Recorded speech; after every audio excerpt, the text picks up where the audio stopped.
Hello there and welcome to another CodeZonk video. We're back on the Kodable.com website and we're going to go through some more of what this particular service is all about. What we're going to actually look at in this video is a little bit of what the actual exercises are that the students are going to go through, and then how you as either a parent or a teacher can sort of log in and track progress and see what's going on. So the first thing I'm going to do in this demonstration is log in as the teacher that I set up in the last video. So if you haven't seen how to set up a teacher account, then you're missing our first video. I will link to that in the video description. You'll definitely want to have a look at that and see what it takes to set up your account. I'll just go right ahead and log in here with my email address and my password, and that's going to take me to my teacher dashboard. First thing it's going to do is prompt me to add my school, but since I'm just demonstrating this, I'm not going to actually add a school. I'll go ahead and cancel out of that. Now what I want to do is I want to play as a student. So I'll bring up all of my students. First, let me jump back over to the dashboard though. I want to have a look at my students, so I'm going to bring up a list of students. Let me see if I can recall how to do that really quick. I'll bring up my test class here. Let me click on the View All Students link. That's going to give me a view of all of my students. If you recall, in my last video I only set up 4.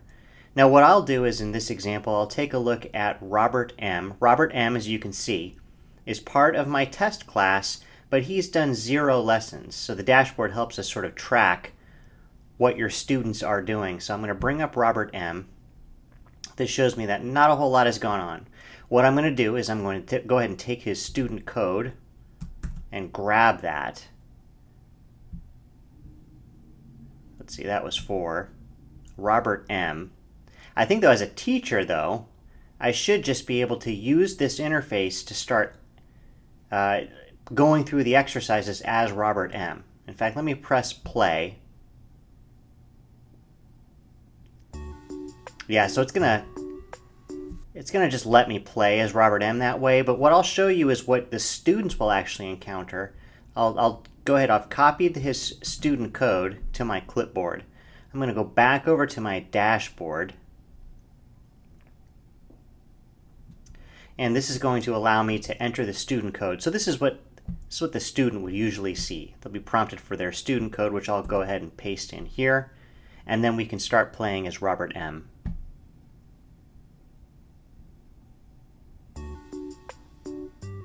So with that, we'll go ahead and play a couple of the exercises. Help Blue Fuzz get to the end of the maze. Which way does he need to go first? Okay, so what we'll do is we'll just simply use these arrows to direct Blue Fuzz, our main character, through the maze. Now which way should he go? Correct. Now which way should he go? When you think you have the correct code, press the play button to test it. Woohoo! Let's go!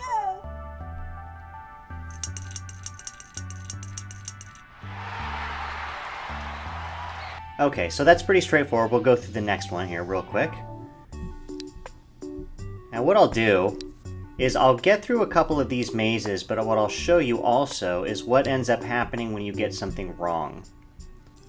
Let me jump through that. Woo! Let's go!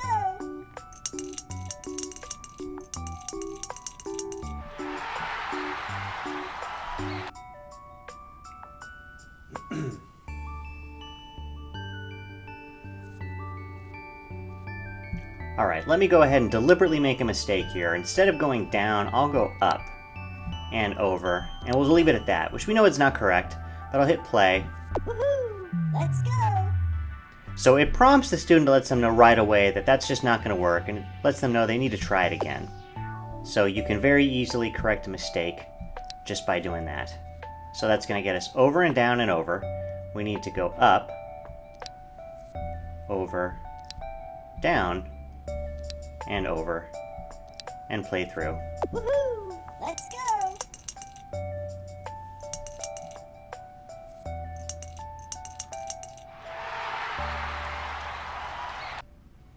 Okay, so let's try this one now.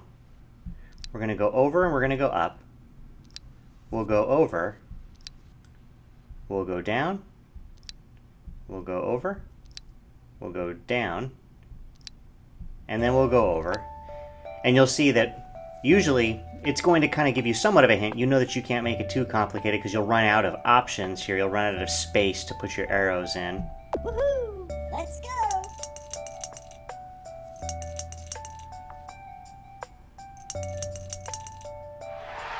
Okay, pretty straightforward and simple. Now what I do want to do is jump ahead and show you that things do actually start to get a little bit more complicated as you move on. So let's just pause here and we'll jump ahead and we'll take a look at some of the later sessions. Okay, and as the lessons progress, the mazes, they don't get overly complicated, but they do start to change up a little bit. Obviously, you can see that we're working with smaller squares because the maze area is larger. And then what you'll notice is you can actually, it looks like you can take multiple routes, but you actually can't. And that's one of the things that might trip up your students if you're using this as something for the hour of code, for example. You may see them say, well, maybe this is a better route if we just go this way and then go down. But you actually can't do that. Once you end up getting your main character moving, he has momentum going and he can't be stopped until he comes to a dead end. And there is no dead end here, so there's no way to instruct him to take this turn down. So you'll have to actually make sure that your students are constructing the maze in such a way that they're navigating to dead ends as opposed to taking alternative routes. So I'll show you what that means. We'll go straight over. That's going to take us all the way over here. You don't have an option to go down. If you were to go ahead and put that down arrow as your next option, it won't execute that here. It will execute that here. So we'll complete the maze and I'll demonstrate that for you.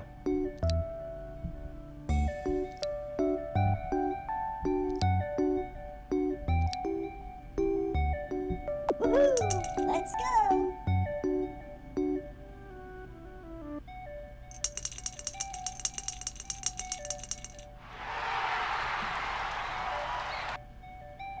And same deal here. It may actually make sense to your students when they look at it. Hey, why can't I just go ahead and go up here and then come on over? You can't do that. They're going to have to navigate to a dead end before they can actually turn. So again, I'll show you that. This one's really simple. You only have 3 options here. But you can't put this up arrow as your next option and see it get executed here. It's going to happen here. I'll show you, and then we'll play. Woohoo! Let's go!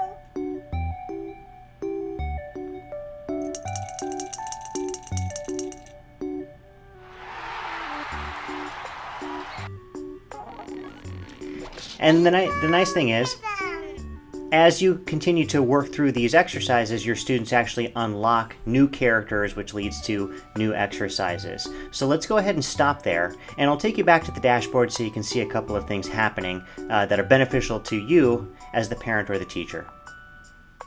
I'm back on the teacher dashboard, and I'm looking at a list of all of my students. Now, I was just playing as Robert M. Let's see. So when I go and I bring up Robert M. and I view his details, you can see that he's actually completed now 10 of the 115 possible exercises in Kodable.com. And it shows you a variety of different things as far as the metrics are concerned. Now, I've only gone through sequence, which is the very basics. We haven't touched on things like conditions, we haven't touched on loops yet, and that's where it starts to get a little bit more complicated. We've only really focused on just a portion of the basics, and this shows you how far along they are. So I'm going to go ahead and close the video up here, and we'll touch on more Kodable in the future, because as the hour of code approaches, that's coming up in December of this year, you definitely want to make sure that you've got some solid resources, and Kodable is one of those resources that I think is beneficial for both parents and teachers as well as the students. So we'll definitely revisit this one a little bit more down the road. So thank you very much for watching, and I'll see all of you in the next video.